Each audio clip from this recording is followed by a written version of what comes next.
Muy buenos días, estimados compañeros del campo formativo Saberes y Pensamiento Científico. Es un honor para la Coordinación Académica de Secundarias estar nuevamente con ustedes en esta segunda asesoría virtual para presidentes de academia de zona y para los docentes de nivel secundaria en general. Les hago llegar los más grandes saludos de nuestras autoridades educativas en el estado, de la doctora Sofía Leticia Morales Garza, secretaria de Educación en nuestro estado de Nuevo León, de la doctora Daría Elizondo Garza, directora de secundarias en nuestro estado, y de la licenciada Yuria Leida Rodríguez García, coordinadora académica de la Coordinación Académica de Secundarias, antes llamada Departamento Técnico. Les expreso también sus más grandes deseos de que en esta segunda asesoría, en todos los campos formativos, les sea de gran utilidad en su práctica docente todo lo que aquí vean y les permita llegar a los resultados esperados del aprendizaje de nuestros estudiantes. El día de hoy, en la temática de evaluación formativa y bajo el enfoque interdisciplinar de física y matemáticas, me complace presentar la participación de mis compañeros José Ángel Pérez Rodríguez en la disciplina de física, Jorge Alberto Hurtado Iturbe también en el área de física, José Luis Castillo Díaz, ingeniero de controles, y un servidor que les acompaña, Mario Ayala Atrián, también de la disciplina de matemáticas. También el ingeniero Castillo, pues es de la disciplina de matemáticas. Trataremos conjuntamente sobre la importancia de la evaluación formativa y abordaremos un proyecto interdisciplinar de física y matemáticas bajo la metodología de indagación con el enfoque STEAM, que muestre algunos instrumentos y algunos momentos de la evaluación formativa. Bien, vamos a dar inicio a nuestra presentación.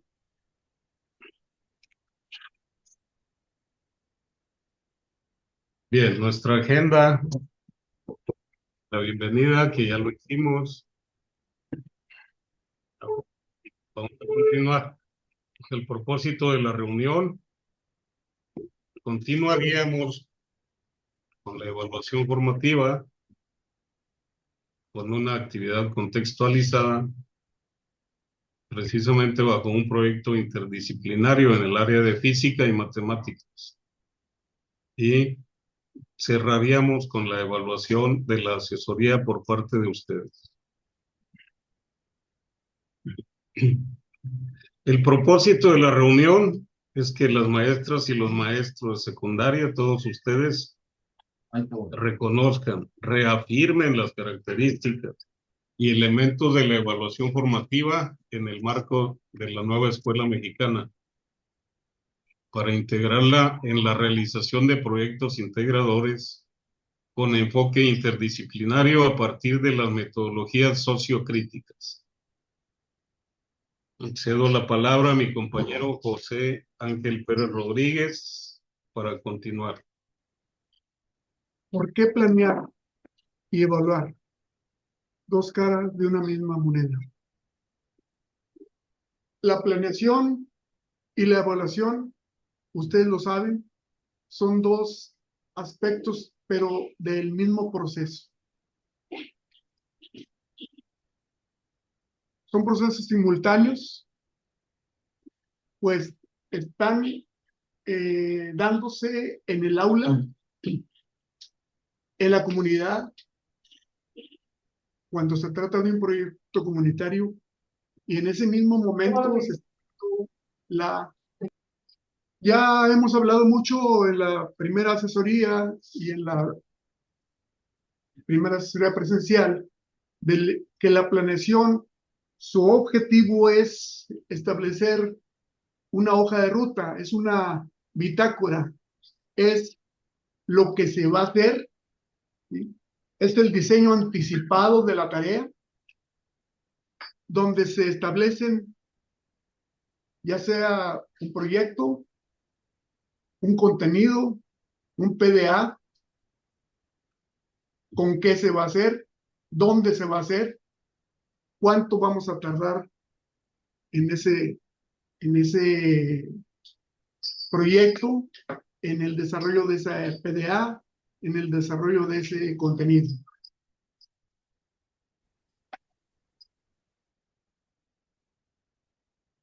Y la evaluación, pues ya también es ampliamente discutido que el objetivo es identificar qué dificultades afronta el estudiante en el logro de sus metas. Es un proceso que permite a los maestros y a los alumnos hacer conciencia de los avances en el aprendizaje y sobre todo, de una manera simultánea, incorporar algo muy importante, la metacognición. La metacognición es cómo estoy aprendiendo, cuáles son mis dificultades, cuáles son mis fortalezas. Eso está muy presente, eso se logra con una buena evaluación, porque el maestro conoce a sus alumnos, conoce a sus estudiantes y diseña la tarea en consecuencia. Y ahora vamos a lo que nos compete, lo más importante y que poco se ha pues discutido, la evaluación formativa, pero sí ha hecho mucho de una manera espontánea.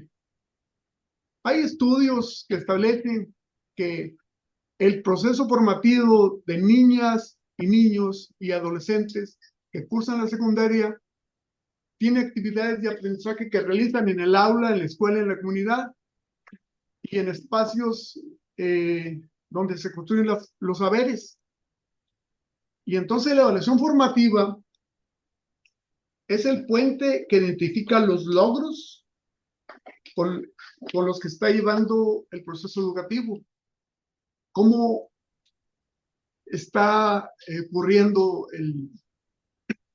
cómo está ocurriendo el proceso educativo y cómo lo podemos realimentar, cómo podemos asesorar a los estudiantes, cómo podemos redefinir la clase, cómo podemos reprogramarlo.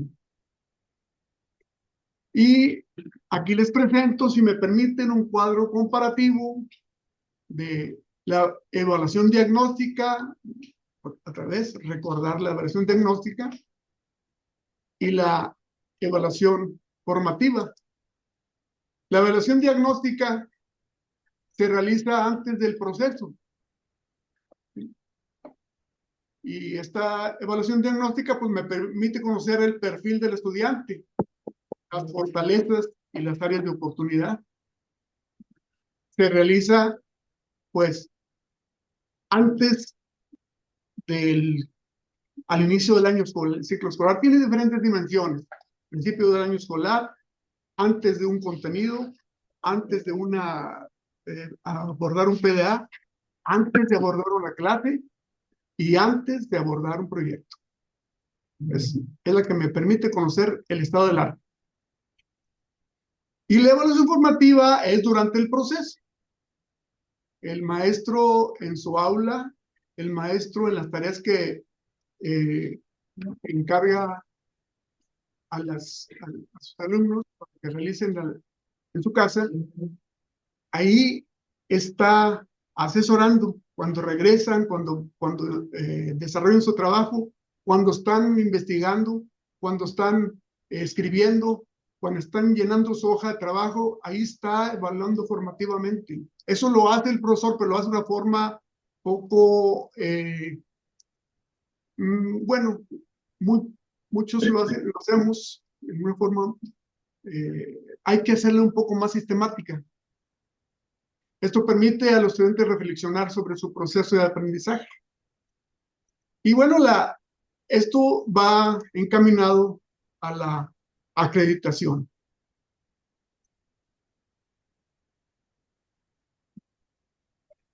Para encuadrar eso tenemos un cuadro comparativo, otro cuadro comparativo entre la evaluación formativa y la sumativa.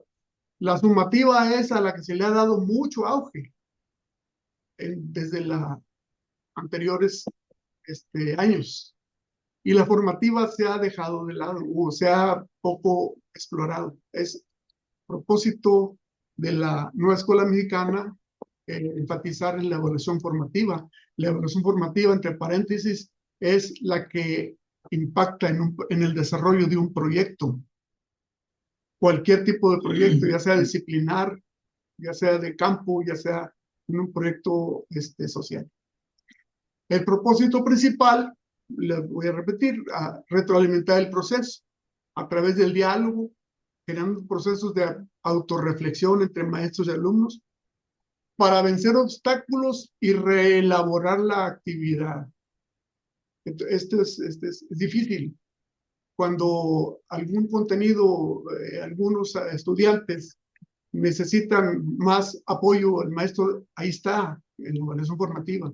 Y a veces es una retroalimentación grupal o retroalimentación en equipo.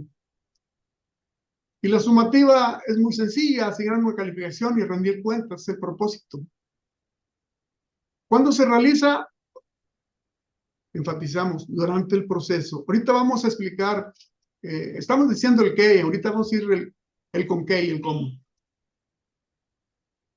Y la sumativa, pues es después del proceso, son los exámenes. La retroalimentación en una evaluación formativa se hace de manera frecuente y en forma detallada a lo largo de la actividad. ¿Sí? La sumativa es poco frecuente, pues es ya al final.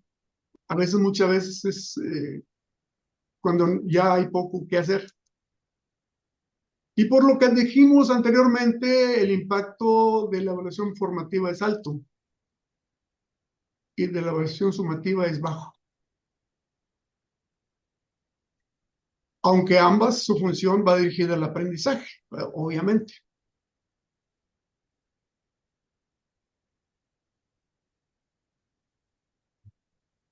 Algunas actividades de evaluación formativa, perdón, STEAM. Ya lo dijimos también en las asesorías que el STEAM es un enfoque para la enseñanza de las ciencias. Un enfoque que trata de integrar la ciencia con las matemáticas. Que traten de integrar en esa integración, que trata de hacer uso de la tecnología y el uso del ingenio de los estudiantes. Y ir más allá, incorporar el arte. Esto es muy difícil. El arte también como una expresión que nos permite entender la naturaleza de la realidad y la naturaleza humana. La evaluación en formativa STEAM la proponemos como una revisión de los cuadernos de notas y de las hojas de trabajo. Esa es una de las acciones. Revisión de cuadernos de notas de los estudiantes y de las hojas de trabajo. Y para ello, el propósito es animar a los estudiantes a documentar su trabajo, sus investigaciones, sus hipótesis y sus reflexiones. Vamos a poner un ejemplo. Está el cuaderno Enseñanza de la Física, que lo tenemos de manera digital, y está en proyecto ahí la impresión del mismo. Vamos a compartirlo. Ya lo tenemos.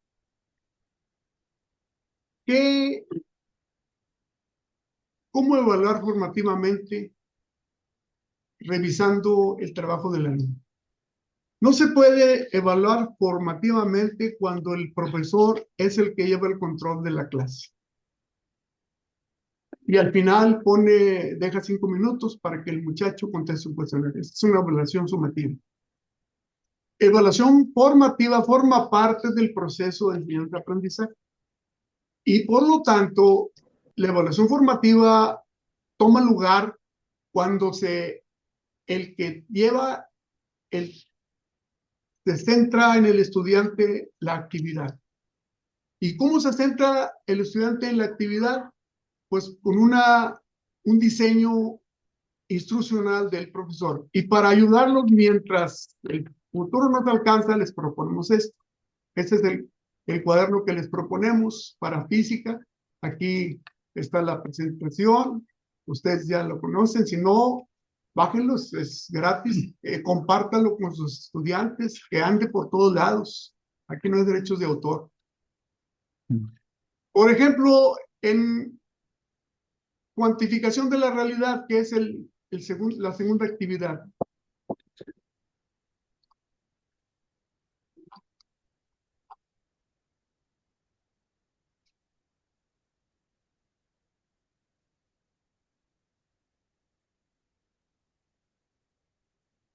Se presenta la actividad, se presenta el contenido, el PDA que se va a abordar, los recursos materiales. Esto va a servir para hacer la planeación.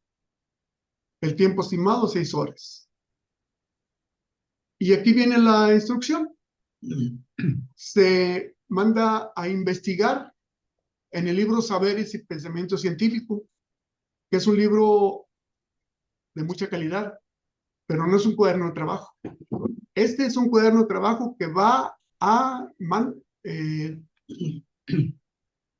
hurga en el libro Saberes y Pensamiento Científico. Los alumnos investigan. Aquí para ayudarlos, se les acotan las páginas.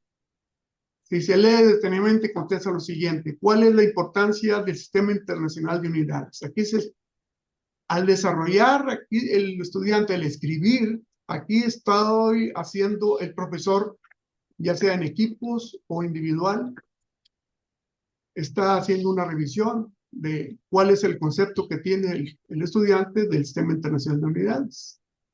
Luego, las tablas de datos. Luego se manda a diferentes sistemas de representación.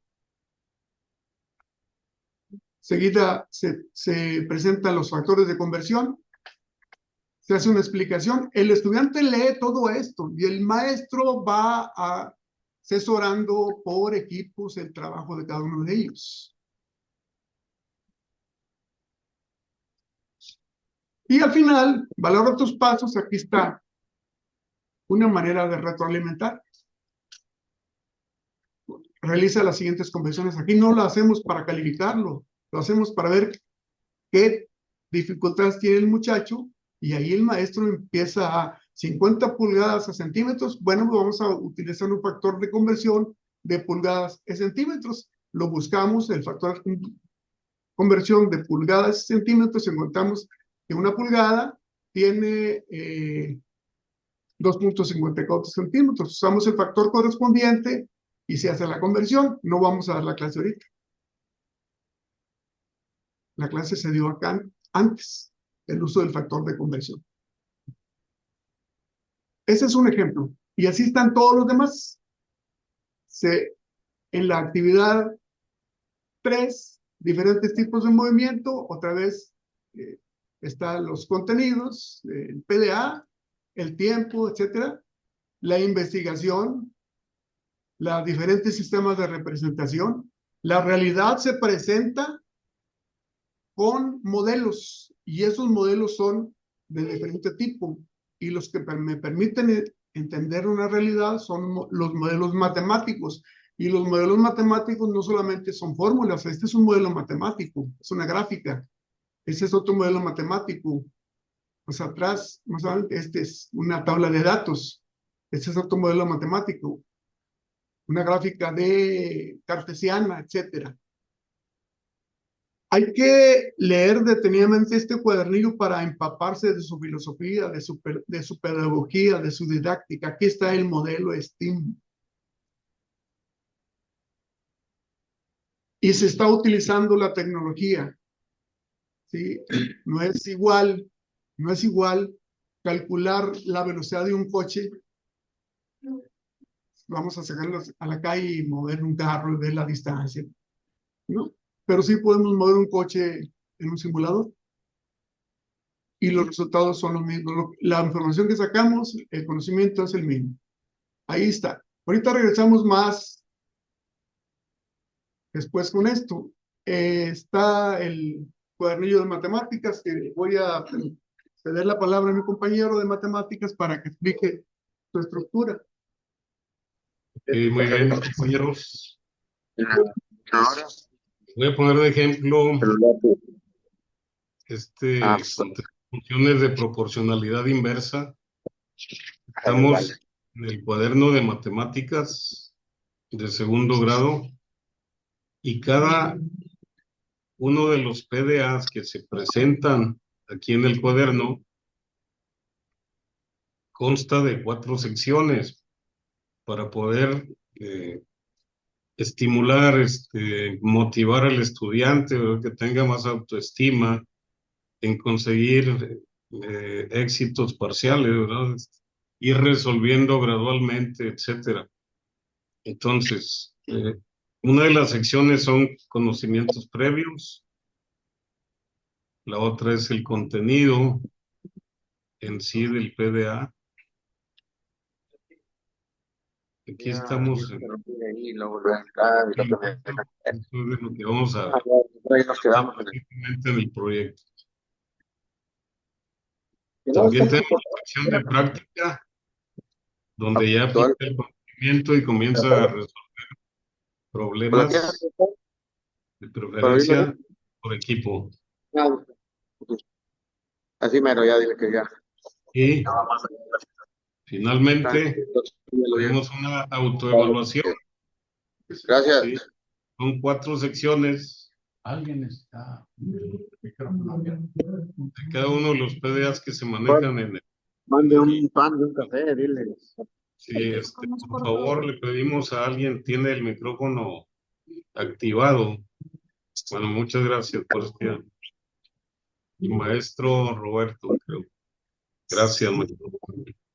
Ok, entonces estas 4 secciones ayudan al muchacho a ir en un proceso gradual, ¿verdad? Y ganando terreno en su aprendizaje y en su autoestima. Precisamente vimos este ejemplo porque de él vamos a tratar más adelante en el proyecto interdisciplinar.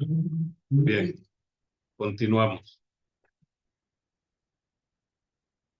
Bien, compañeros, aquí viene otro concepto de la evaluación formativa en la nueva escuela mexicana. No vamos a abundar más, solamente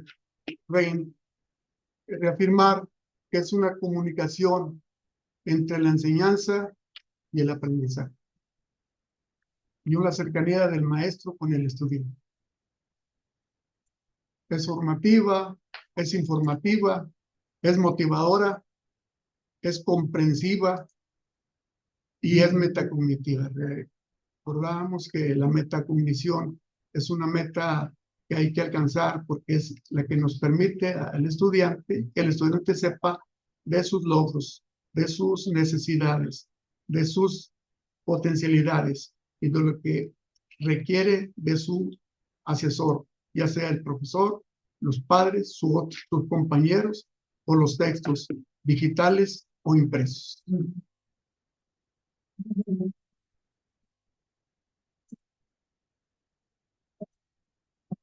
Otra vez, firmando las características de la evaluación formativa es enfatiza la evaluación de los procesos de aprendizaje. Busca la coherencia entre situaciones de aprendizaje y de evaluación. O sea, lo que se aprende, lo que se enseña, es lo que se evalúa. Los agentes evaluadores en la autoevaluación es el propio estudiante. Él evalúa su propio desempeño. La coevaluación, cuando se junta con sus compañeros y entre ellos se evalúan. Y la heteroevaluación la hecha por el docente. Y aquí el papel del maestro, otra vez, es el que promueve a los estudiantes el desarrollo de habilidades metacognitivas. Y es un fortalecimiento entre el vínculo pedagógico con estudiantes y el contenido, a partir de la motivación, la retroalimentación. Y el papel de los alumnos, tener bien claro que aprender es ser conscientes de tu proceso formativo.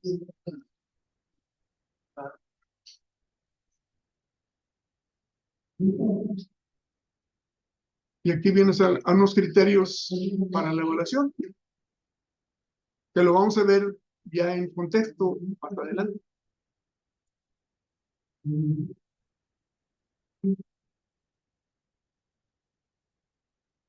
La evaluación formativa se realiza regularmente durante el desarrollo de la clase o del proyecto.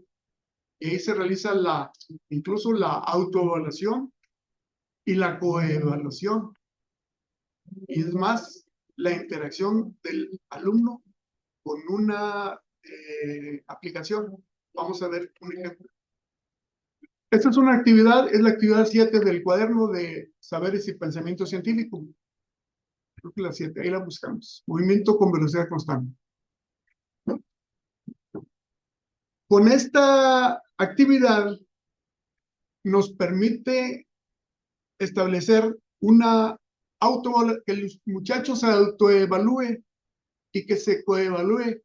Y el muchacho tiene un alto significado entre ellos. ¿Qué se trata? Por un juego desarrollado por nuestros compañeros de la UNAM. Es una carrera de autos donde vamos a elegir que corran.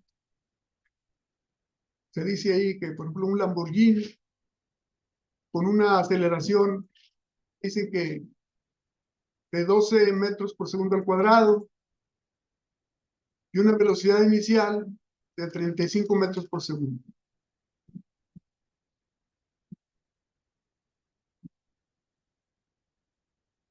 Entonces, se empieza la animación y aquí se grafica la aceleración contra el tiempo, la velocidad y el desplazamiento, la distancia contra el tiempo. Ese es la primera carrera. Luego, otro reto. Elegimos ahora, ahí me dice que elige un Mini Cooper con una aceleración 0 y una velocidad de 35 metros por segundo y lo vamos a analizar qué pasa.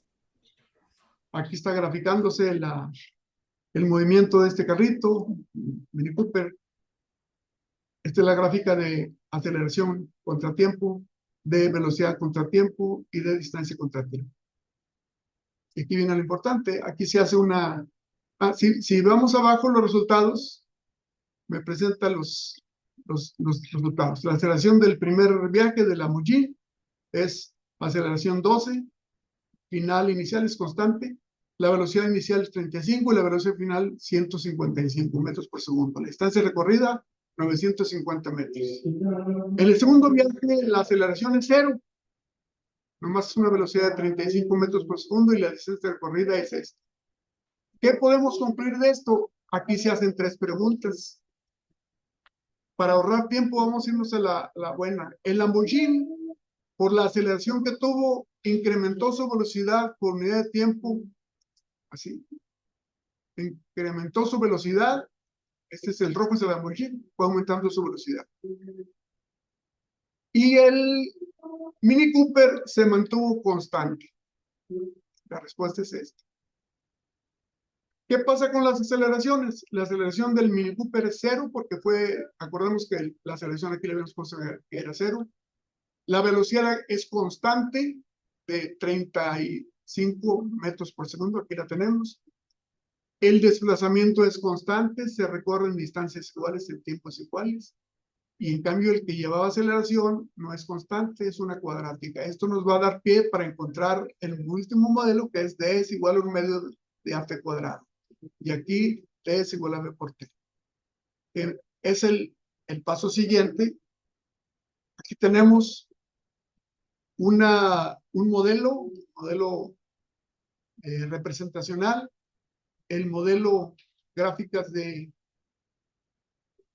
cartesianas, y el otro modelo es el de tablas de datos. Todo esto está en la hoja de trabajo y el muchacho está contestando. Aquí, sorpréndase, el muchacho casi no se equivoca, que le estamos dando en su ambiente. Y lo que dice que si podemos poner otras carreras, y la número 2, aquí dice el número 2, la 3, la 4. Pero eso ya lo dejamos al alumno y que entre ellos compitan entre equipos. Y aquí se está conceptualizando lo que es la aceleración, la velocidad constante, el desplazamiento, la distancia, y todo con una simulación. Aquí, obviamente, esto es la culminación de las primeras actividades. La actividad dijimos que era 7. Hay una actividad anterior, varias actividades anteriores que hablan sobre velocidad y sobre aceleración. O sea, la construcción de los conceptos de la física son muy sencillos si se lleva un correcto proceso de enseñanza y aprendizaje, donde se lleva una asesoría y una evaluación formativa in situ. Entonces, la evaluación formativa también, aquí tenemos otra manera de evaluar, es culminando con un prototipo. Pero este prototipo no es nada más hacerlo y ya. Aquí hay toda una historia. Por ejemplo, otra vez, este es prototipo hecho por los alumnos del maestro Canales. No fue hecho por un servidor, y hay algunos otros más. Ahorita el profesor Hurtado les va a presentar otro prototipo. Los prototipos son muchos, sí, pero lo importante es cuál es el concepto que hay detrás de ellos. ¿Cuál es la esencia de un fenómeno, la esencia del movimiento? La evaluación formativa, otro instrumento es su participación. Aquí lo habíamos platicado, la hoja de trabajo, donde se revisa la investigación que se hace en el libro Saberes y Pensamiento Científico, o que se hace en algunas fuentes, otras fuentes digitales, o en línea, o impresas.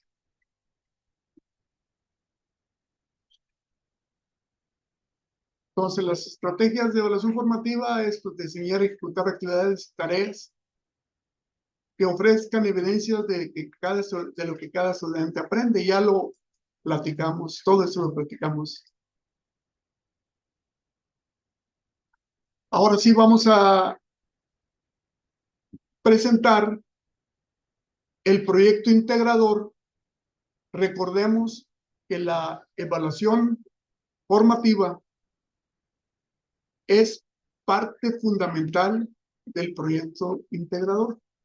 El proyecto integrador se evalúa formativamente el estudiante. El maestro hace un seguimiento del avance del proyecto. Y este proyecto proponemos para matemáticas y ciencia, campo formativo, saberes y pensamiento científico. Vamos a entrar al documento del proyecto. Ahí estamos compartiendo el documento del proyecto. Aquí tenemos los datos de identificación, el objetivo, el campo formativo al que pertenece, la metodología, indagación con enfoque estímulo. Ojo, indagación. El método científico es el método indagatorio. El enfoque es el enfoque STEAM que integra, ya habíamos visto las que componen este acrónimo. En este proyecto que se presenta es manejo y uso de circuitos eléctricos en el hogar. Y la problemática aquí la tenemos. El robo en la casa habitación es en la comunidad. El objetivo, crear un prototipo que ayude a la comunidad a identificar cuando alguien entra a la casa. Esa es una propuesta. Los ejes articuladores que aquí se presentan, la problemática, la inseguridad en los hogares, la evidencia integradora, la construcción de un prototipo que se colocará a la entrada de las viviendas de manera oculta. Y esta evidencia integradora es una propuesta,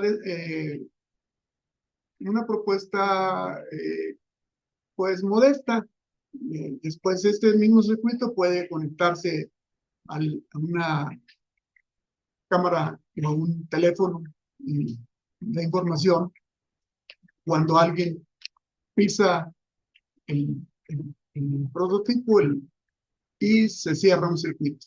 El contenido, pues interacciones entre la electricidad y magnetismo. Aquí tenemos el PDA, experimenta e interpreta algunas manifestaciones y aplicaciones de la electricidad, identifica los cuidados que requiere su uso al revisar los protocolos de seguridad. Los mismos 5 fases que propusimos en la asesoría presencial. En la primera, que les va ahorita a explicar, tenemos la introducción al tema y la primera parte se manda a investigar, ¿sí? Una investigación para introducir el tema. Y luego, otra indagación es la indagación ahí in situ para conocer los preconceptos. En ciencia es muy común que haya preconcepciones por una mala aprendizaje de la ciencia. Recordemos que la realidad se capta mediante la esencia, no con las evidencias. A veces las evidencias engañan. Y aquí en la caja mágica sacamos las ideas previas, o a veces ideas erróneas. Le voy a pasar en un momento la cámara al maestro Jorge Hurtado para que explique esta fase y para que explique lo que es la caja mágica y lo que es los primeros experimentos con peines, globos, plásticos. Ustedes, el profesor Jorge Hurtado. Buenas tardes, maestros. Vamos a presentar el proyecto de física para este bloque y tiene que ver con la electricidad, que es un tema de este segundo trimestre. Y ustedes deben de saber que todos los proyectos nacen del contexto de la escuela. En este caso nosotros hicimos un supuesto de robo a casa habitación en la colonia donde está la escuela, y en base a ello pues aplicamos lo que se aprende en la escuela de física. La problemática de este proyecto con la metodología de indagación del STEAM, el título de proyecto se llama El manejo y uso de los circuitos eléctricos en el hogar. La problemática es el robo a la casa habitación en la comunidad. Y el objetivo es crear un prototipo que ayude a resolver el problema de los robos en las casas habitaciones. La problemática son la inseguridad en los hogares. Los ejes articuladores son el pensamiento crítico, la interculturalidad, la igualdad de género. Y el contenido son las interacciones de la electricidad y el magnetismo que viene en nuestro programa. El PDA experimenta e interpreta algunas manifestaciones y aplicaciones de la electricidad y los cuidados que requiere el hogar usando nuestro prototipo. La primera fase de esta se llama la introducción al tema, los conocimientos previos. Yo diseñé esta caja mágica que lo íbamos a presentar en época de Halloween y decoré la caja mágica y consiste en que tiene varias tarjetitas con palabras alusivas al tema que nosotros vamos a presentar. Por ejemplo, yo meto aquí y viene ámbar. El ámbar, si ustedes recuerdan, lo usaron los griegos frotándolo en lana para que las bolitas de ámbar se repelieran. Y así empezaron a conocerse y tenerse conocimiento de la electricidad estática. Aquí tenemos otro tema que dice corriente. El alumno debe de hablar todo lo que sepa de esto. Puede ocurrir que no conozca nada y no les conteste nada, pero eso no es problema. Bueno, así iniciaríamos con la caja mágica para motivar a los alumnos a meterlos al tema. Después de esto, nosotros, maestros, tenemos unos globos que lo voy a inflar.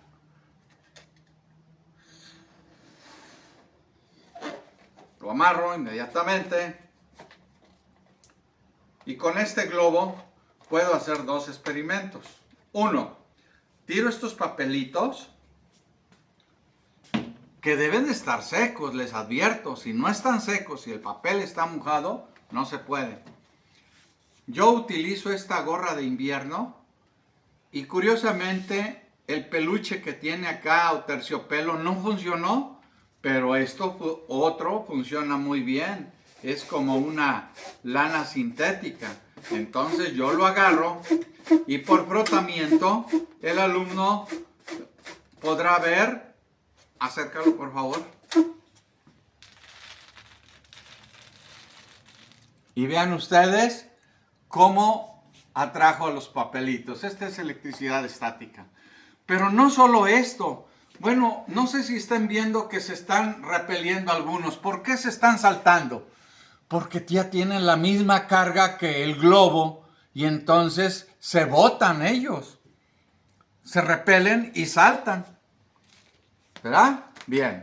Pero también podemos hacerlo con un peine de esos negros. Yo lo he hecho con peines de color, el frotamiento, y no me da. Si a ustedes les da, pues utilícenlo. A mí no me ha dado, pero este va a hacer lo mismo.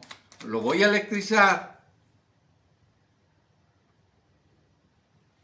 Y verán ustedes que ya tiene atraídos, que es menor a lo del globo, pero con eso tengo lo suficiente.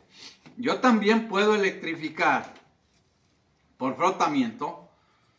Como no tengo las bolitas de ámbar porque me las desaparecieron, tengo estas bolitas traten de que entre más pequeñas es mejor para electrizar más fácilmente. Y entonces las tallo y se electrizan. Si las agarro con un guante de piel, de cuero, es mejor para no estarles quitando con mi mano, pero aún así se electrizan. Los maestros de física viejos sabrán, si no se electrizan, entonces tengo que usar el cuero para que no les quite mi mano la electricidad. Bien, entonces las agarro y las tallo muy fuerte hay que tallar.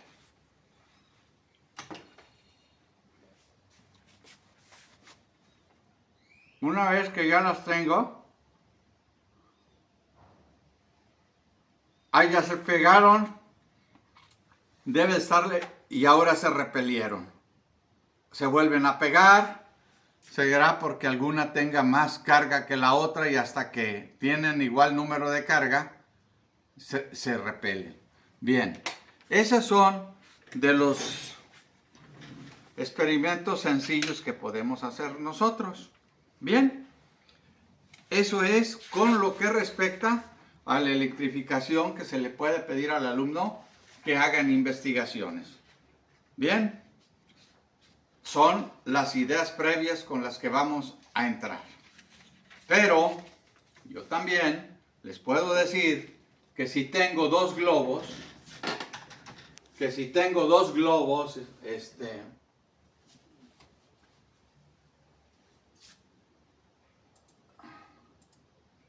inflados,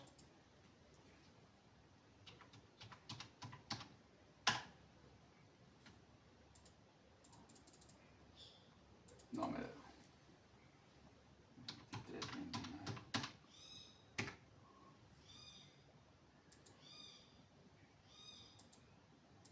No me va a dar.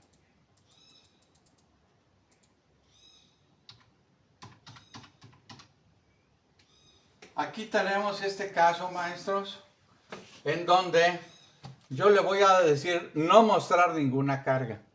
Tengo el globo y tengo el suéter de lana, y entonces aquí también tengo los globos. Agarro mi globo, pero yo le puedo decir, oye, yo quiero ver las cargas. En este momento quiero que vean algo que el alumno nos puede entender mejor con este simulador. Vean, el suéter tiene una carga positiva por una negativa. Eléctricamente está neutro, igual que el globo. Igual que la pared. Por cada carga positiva tengo una carga negativa. Ah, pero ¿qué pasa si agarro el globo y lo empiezo a tallar? Observen, el globo se carga negativamente, se lleva las cargas negativas, y el suéter las cargas positivas. ¿Qué creen que va a pasar aquí si lo dejo aquí?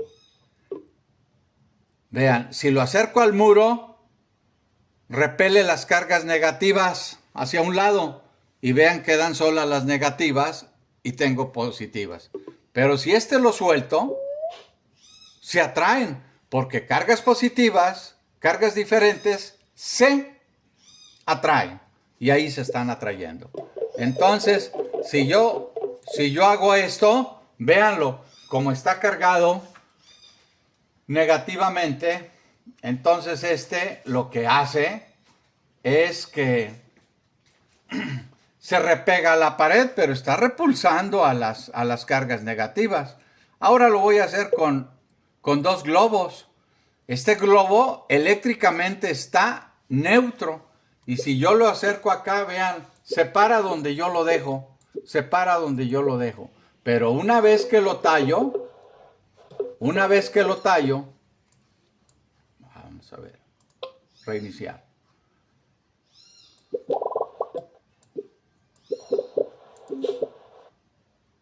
Ahora, vean, los dos están cargados igual negativamente. ¿Se atraen? No, se repelen. Y se va. Si lo acerco para acá, también lo atrae. Bien, eso era lo que quería que vieran, porque los alumnos nunca van a ver, ni se van a imaginar las cargas. Por eso son buenos los simuladores de PET. Yo aquí le puedo elegir mostrar todas las cargas, no mostrar ninguna carga, mostrar las diferencias de cargas. ¿Y quién tiene diferencia de carga? Tiene diferencia de carga el suéter y los dos globos. ¿Cómo están cargados los globos? Negativamente. ¿Cómo está cargado el suéter? Positivamente. Bien. Ahí tenemos ese ejemplo. Ya hemos cubierto la parte 1. Pero ahora yo le pido al alumno que indague sobre la ley de Ohm. También hay un simulador aquí en PET que habla sobre la ley de Ohm. Y en este momento les voy a explicar rápidamente cómo funciona el multímetro. Hay dos clases de multímetro. Uno de varilla, que es analógico, y digital. Lo prendo y ya está prendido. Con me mide voltaje, pero yo ahorita en este momento quiero que me midas si es conductor o no. Le elijo aquí y va a sonar como si fuera una chicharrita. Va a sonar. Entonces, En mi modelo, yo estoy usando como conductor papel aluminio. ¿Y qué va a pasar? Yo le pregunto al alumno, ¿qué va a pasar si yo pongo las dos puntas pero no juntas? Juntas ya sé que funciona y pilla. Pongo la negra, pilla, no. Pongo la roja y ahí pilla. ¿Por qué? Porque este material es papel aluminio y es conductor. Y lo puedo probar con cualquier metal, con aluminio, con fierro, por ejemplo. Están estas llaves, agarro sin que se toquen las llaves y ahí está sonando. Ya estoy usando el uso del multímetro. Pero también yo quiero mostrarles algo que es de seguridad, maestros. Cuando se maneja corriente 110, 220, es necesario ponerse este guante de hule. ¿Por qué ponerse este guante de hule? Porque no tiene poros, simplemente. Y el guante de cuero sí puede tener poros. Entonces, lo recomendable, por ejemplo, aquí ya tiene unos agujeros hechos por el broche de la etiqueta. Y esos agujeros, si yo toco la corriente, van a entrar, por ahí puede entrar y darme una descarga. Pero al ponerme yo los guantes de esta manera, jamás me va a dar un electrochoque.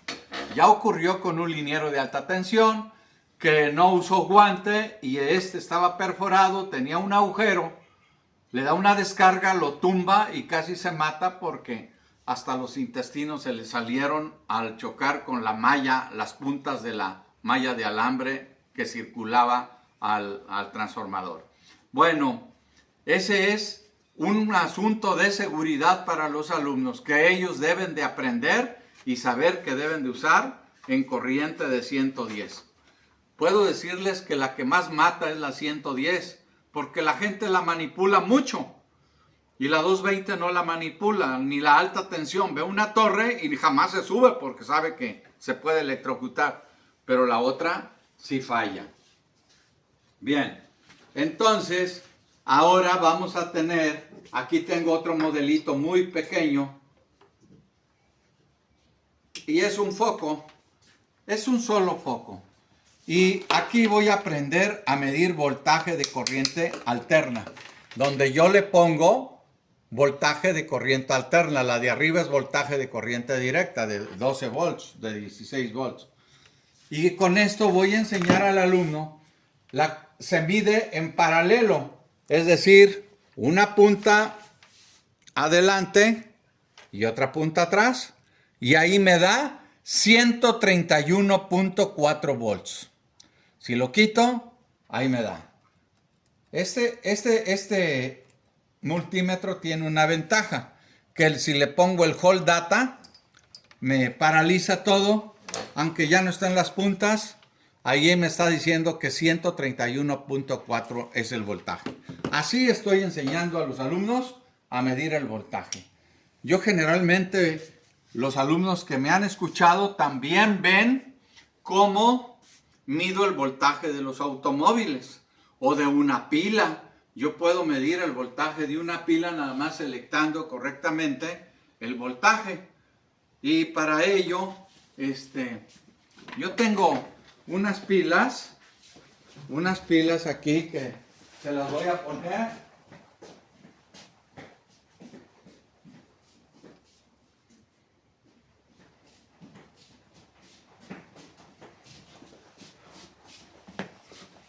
Y vamos a, este es corriente directa, este no es corriente alterna.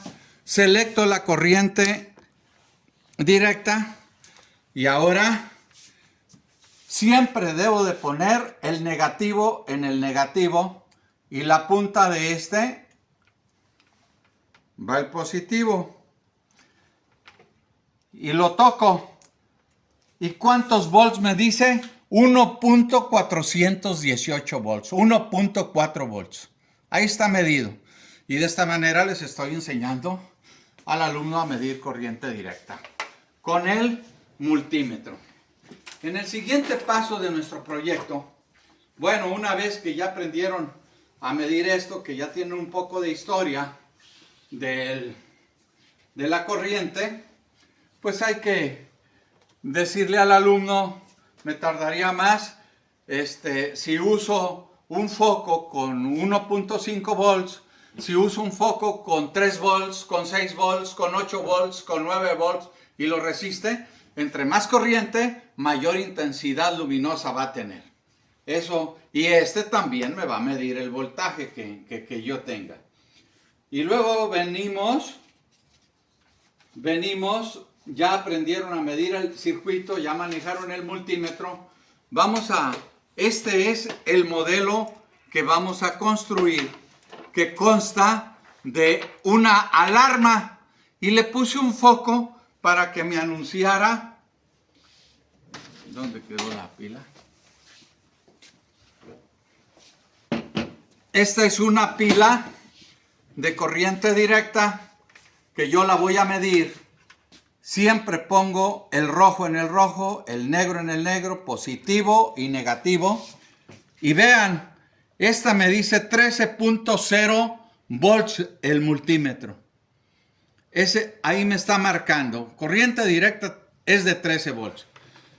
Es bueno manejar experimentalmente con los alumnos un voltaje de 12 volts para que no haya ningún accidente.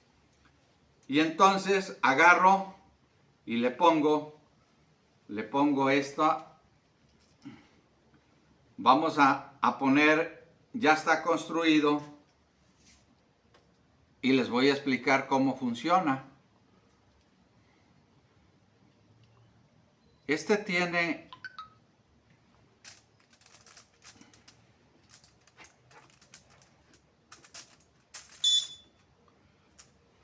tiene sentido la polaridad. Fíjense que la alarma, si yo conecto las puntas al revés, no suena la alarma. Entonces aquí vean lo siguiente.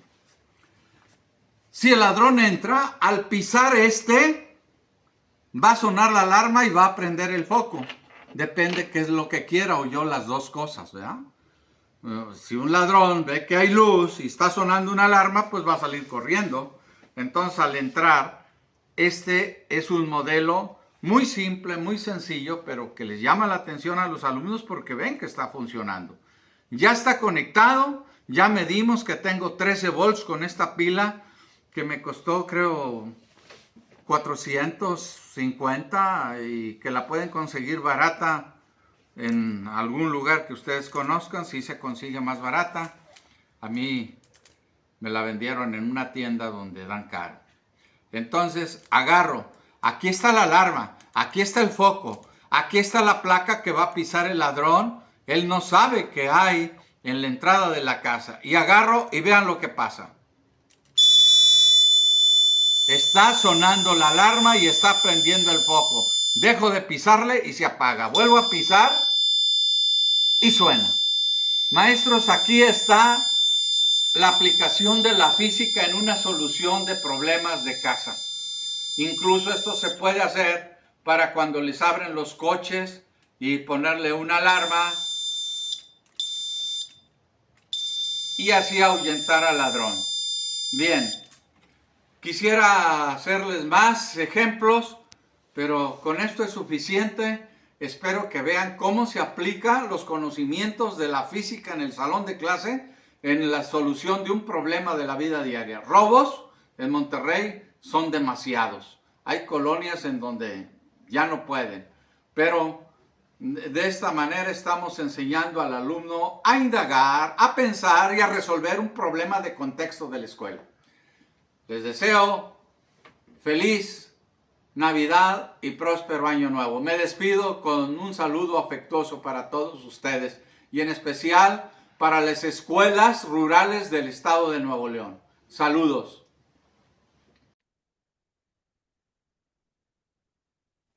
Tenemos el formato del proyecto sugerido.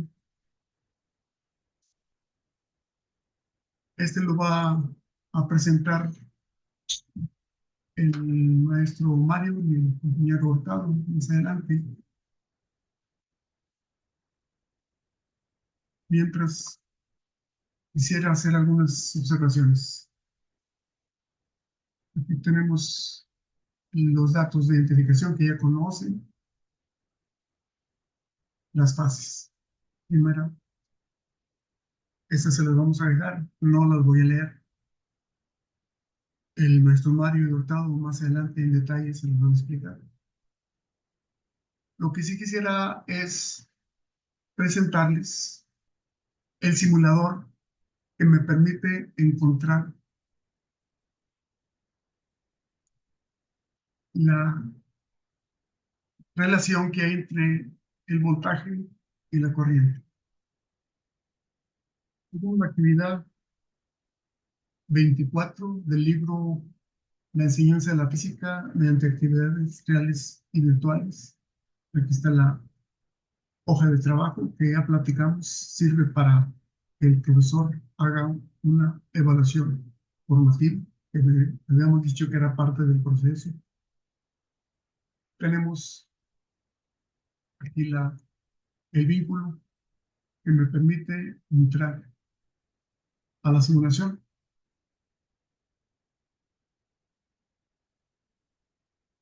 Y de construcción de circuitos eléctricos de corriente directa. En el proyecto vamos a utilizar el conocimiento que tenemos acerca de los circuitos eléctricos. En este caso van a ser de corriente directa. Se pueden hacer de corriente alterna. Por lo pronto vamos a hacer uno de corriente directa. Con este foco representamos la resistencia. Esos son cables que arrastramos para ir armando nuestro circuito. Este es el interruptor.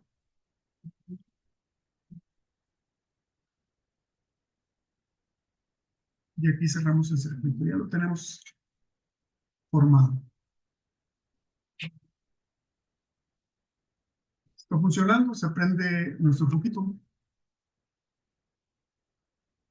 Podemos medir el voltaje haciendo doble clic. Aparece acá por default 9 volts. La resistencia 10 ohms por default. Y la corriente con este amperímetro, 0.9 amperes. Bien, tenemos los tres elementos que componen la ley de Ohm. Si nosotros dejamos constante la resistencia, vamos a dejar una resistencia de 3 ohms.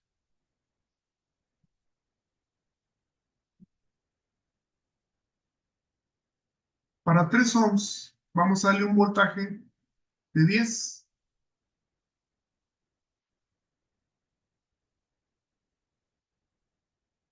El voltaje son 10.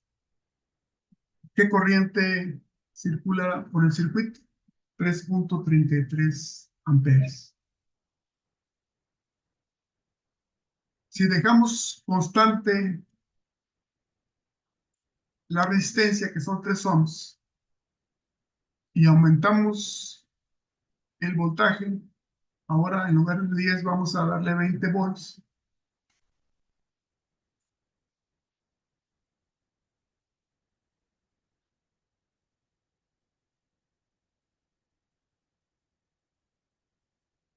La corriente es de 6.67 amperes. Se duplicó el voltaje, se duplicó la corriente.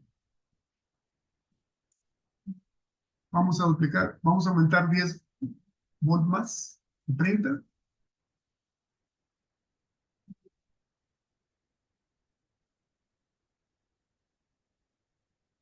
Volts, 10 amperes. Aumenta la corriente. Entonces el voltaje y la corriente están en función directa. Si los graficamos en un sistema de coordenadas, el voltaje en las X y la corriente en las el voltaje en las Y y la corriente en las X, encontramos que me da una línea recta que pasa por el origen. Y como esa línea recta, puedo sacarle yo la pendiente, que es delta Y entre delta X. Como delta Y es voltaje y delta X es corriente, voltaje entre corriente me da una constante. Y vamos a encontrar que esa constante es 3. Es la resistencia, que ya al inicio la habíamos definido como una constante. Pero ahora supongamos que el que mantenemos constante es el voltaje. Vamos a mantener un voltaje de 10 volts.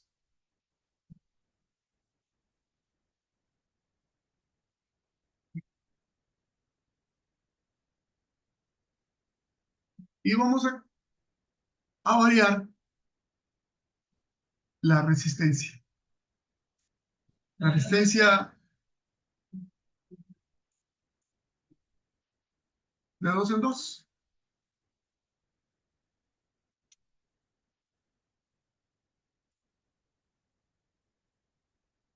Dos ohms primeramente.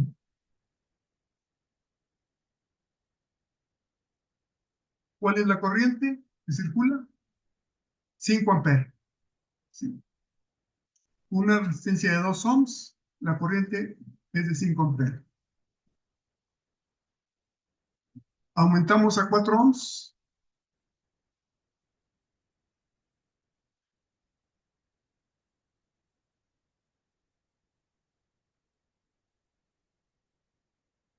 Pasamos de 5 a 2.5. La seguimos aumentando a 6 ohms. La corriente es 1.67. ¿Qué significa eso? Que si el voltaje permanece constante, si aumentamos la resistencia, disminuye la corriente. Entonces, si hay mucha resistencia, hay poca corriente. Ahora imagínense, los cables ofrecen resistencia. Aquí, por cuestiones de comodidad, no estamos tomando en cuenta la resistencia de los cables, porque estamos suponiendo que son cortitos. Pero si estos fueran de varios kilómetros, ustedes traten de conectar un foco en un rancho y tráiganse el voltaje desde una distancia de 100 metros. Obviamente la corriente va a ser poca porque hay mucha la resistencia. La corriente es muy poca. Cuando Edison iluminó Manhattan, tenía fuentes de producción de voltaje cada 800 metros. Obviamente las zonas rurales quedaban fuera. Entonces fue cuando entra Tesla y propone que hay que trasladar la energía con voltajes altos y que sea corriente alterna. La corriente alterna es la que cambia de polaridad. Después la vamos a ver. Entonces se necesitaban altos voltajes y Edison dijo, no, estás loco, vas a electrocutar a todo Nueva York. La historia demostró que eso no fue cierto. Y gracias a Tesla y a Westinghouse, que creyó en él, se crea la compañía Westinghouse, contraria a aquel tiempo a la de Edison, y todo el mundo se iluminó, porque se venció la resistencia de los cables aumentando el voltaje. Cuando este voltaje llega a las fuentes a donde se va a consumir, se usan los transformadores. Esta es la ventaja de utilizar circuitos eléctricos mediante simulaciones. Aquí no hay peligro, aquí no hay problema de que no haya materiales. Aquí se indaga, se practica el método indagatorio. El alumno hace preguntas, el alumno contesta preguntas el alumno eh, forma el pensamiento crítico. El pensamiento crítico es observar una realidad, explicarla mediante la indagación, mediante la experimentación, mediante el razonamiento y mediante los modelos matemáticos. Entonces, cedo la palabra a mis compañeros. Aquí podemos seguir formando muchos circuitos. Hay otra parte del FED donde son los circuitos alternos, de corriente alterna, y ya después platicaremos por ahí en un proyecto de capacitación que tenemos pendiente, que nos apruebe, no sé si el UCICAM o quien tenga que aprobarlos. Gracias. Bueno, vamos a pasar al profesor Mario para que explique el proyecto de matemáticas. Aquí, como pueden ver, viene la temporalidad.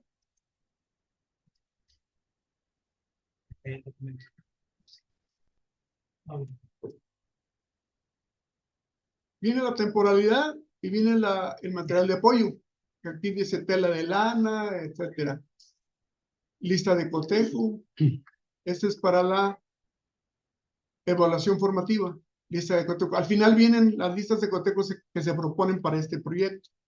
Incluso las de matemáticas. Bien.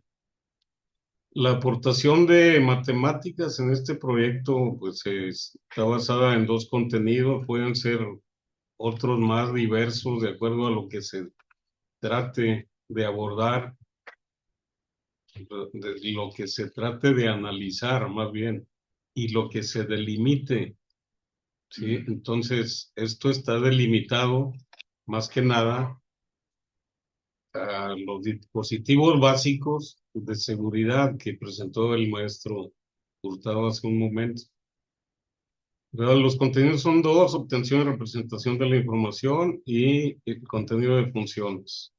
Y tenemos dos PDAs respectivos acerca de histogramas, gráficas poligonales y de línea, es uno de ellos. Otro PDA interpreta la proporcionalidad inversa de dos magnitudes o cantidades para analizar lo que pasa con la fórmula de la ley, y un codiseño que debemos incluir forzosamente, que es el de proporcionalidad directa de dos magnitudes o cantidades. Bien, cada uno de estos contenidos y PDAs que se mencionen deben de ir descritos durante las actividades que se sugieren. Al igual tenemos las fases de STEAM, introducción al tema, donde se habla de lo que los alumnos piensan acerca de la inseguridad en su localidad y de si creen que es necesario un dispositivo básico de seguridad en dos variables. También se introducen los conceptos matemáticos básicos para el análisis de este tipo de problemática. Material de apoyo lo vamos a ver al final. Vamos a continuar. Si nada más retomamos brevemente en la fase 1 que vimos es conocimientos previos, ¿verdad? De lo que ellos piensan acerca de la inseguridad en su localidad o estado, ¿verdad? Y también de los conceptos matemáticos básicos. Aquí dirigimos los conocimientos previos a la problemática que se está presentando, abordando, y al manejo de conceptos, bueno, preconceptos que los estudiantes deben de traer sobre lo que se va a manejar. ¿Sí? Histogramas, gráficas poligonales de línea, proporcionalidad, pendiente de una recta. Bueno, pendiente, pues esto se lo tenemos que aclarar nosotros porque no está dentro del programa. Diseño de investigación y el desarrollo de la indagación Se sugiere que hagan un estudio ellos acerca de la inseguridad, vamos a decir, en el estado, que es lo que está registrando, por ejemplo, el INEGI, ¿sí? En los últimos 10 años, supongamos, ¿sí? Y otro más específico, más delimitado, el robo a las casas habitación y que va más de acuerdo a la problemática. Sí, pueden ser varios, cantidades altos, cantidad de denuncias hechas, etcétera, ¿verdad? Entonces, se va a realizar aquí una tabla de unidades de medida, primero para la cuestión de ir encaminándolos a la ley de Ohm, y también se van a registrar, pues prácticamente se va a acaparar los datos que tengan. Aquí ahorita todavía no ha habido organización de la información. Todo lo que tengan recolectado acerca de la problemática, pues empiezan a socializarlo en sus respectivos equipos y en grupo. En la tercera fase es la organización estructural, las respuestas específicas de la indagación. Aquí en este momento los estudiantes deben de sistematizar sus datos y conclusiones. Entonces, ¿qué es lo que van a hacer? Organizar los valores que recopilaron en la fase 2, elaborando tablas de datos para analizar las relaciones, primero entre corriente, voltaje y resistencia. Esto lo pueden sacar de las simulaciones que vieron en física, en el simulador de física. Y lo otro, las otras tablas de datos, es acerca de el robo a casas habitación en los últimos 10 años.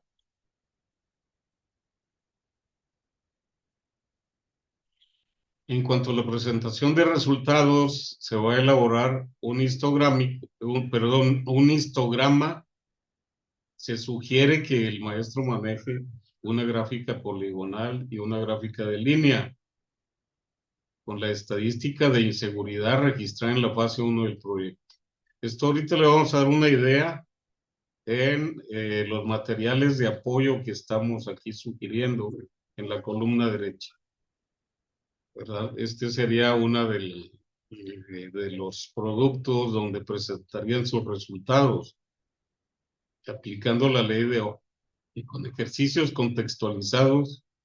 Sin la ayuda del simulador, se propone un laboratorio de ejercicios matemáticos, ¿verdad? Para que ellos vean que los cálculos que realicen mediante esta ley de Ohm son exactamente los mismos que han obtenido en el simulador de física. Un buen ejercicio es representar estos datos mediante gráficas lineales, ¿verdad? O gráficas de variación lineal. Por eso eran los dos PDAs, ¿verdad? De variación inversa y de variación directa. Ya en la metacognición, los alumnos van a reflexionar sobre su aprendizaje y sus métodos, proponer mejoras o realizar predicciones y reflexionar sobre los cálculos realizados. Si ven que esto es importante y fue útil, si lo consideran que un sistema de seguridad básico en su hogar es necesario, ¿verdad? En su comunidad, en su escuela, ¿verdad? Basándose en todos los resultados que hayan obtenido. Al final, redactar un breve ensayo en equipos de 4 integrantes. ¿Sí? También el material de apoyo nos va a mostrar las listas de cotejo y rúbricas que se pueden aplicar para este proyecto conjunto interdisciplinar. Aquí vemos el material de apoyo para física, ¿sí? Aquí están presentando nuestros compañeros de física una evaluación por fases, fase 1, fase 2 fase 3, fase 4 y fase 5. Bueno, la fase 5 pues viene siendo una rúbrica para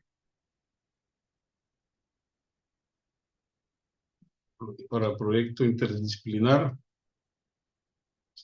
para saber si cumplieron con cada uno de los materiales, de los aspectos de desempeño que se les está evaluando.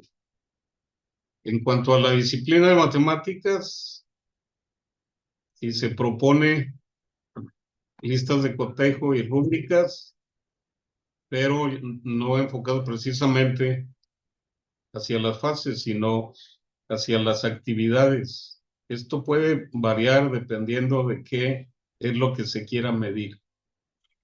Aquí tenemos un cuestionario de conocimientos previos que van dirigidas a la información del problema abordado y van dirigidos también a los conceptos matemáticos.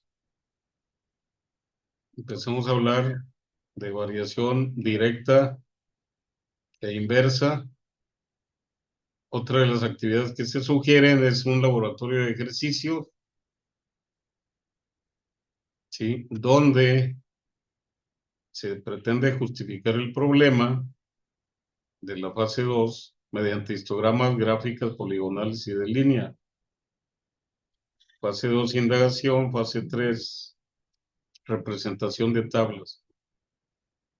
Esta información se les puede proporcionar o ellos mismos la pueden capturar directamente del portal de INEGI del Estado de Nuevo León.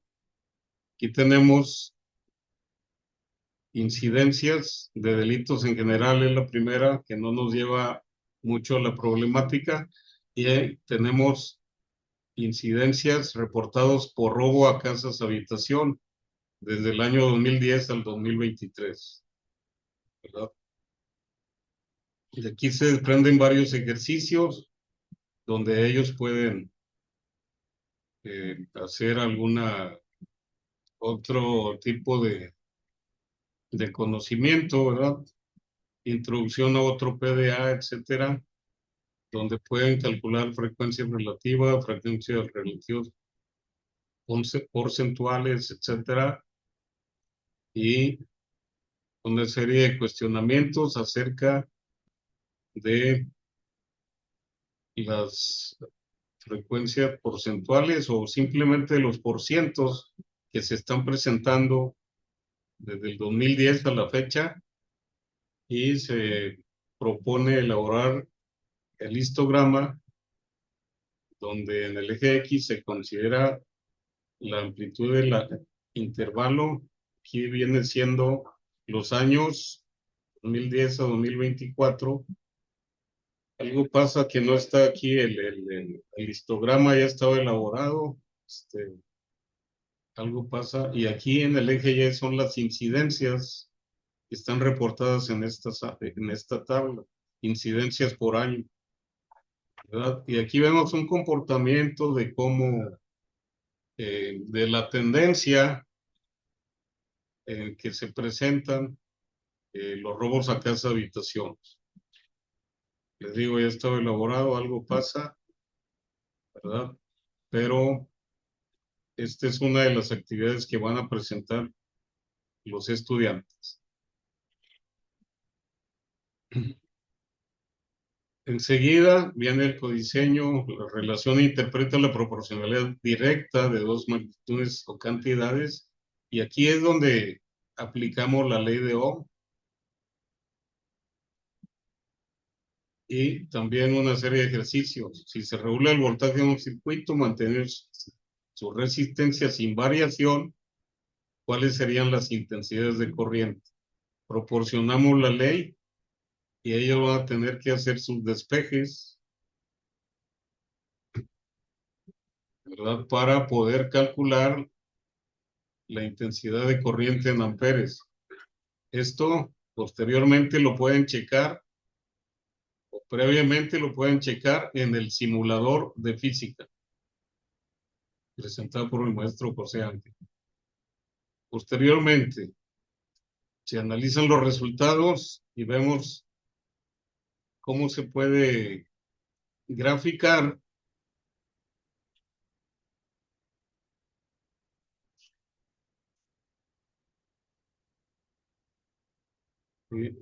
la relación de dos variables cuando la resistencia permanece constante.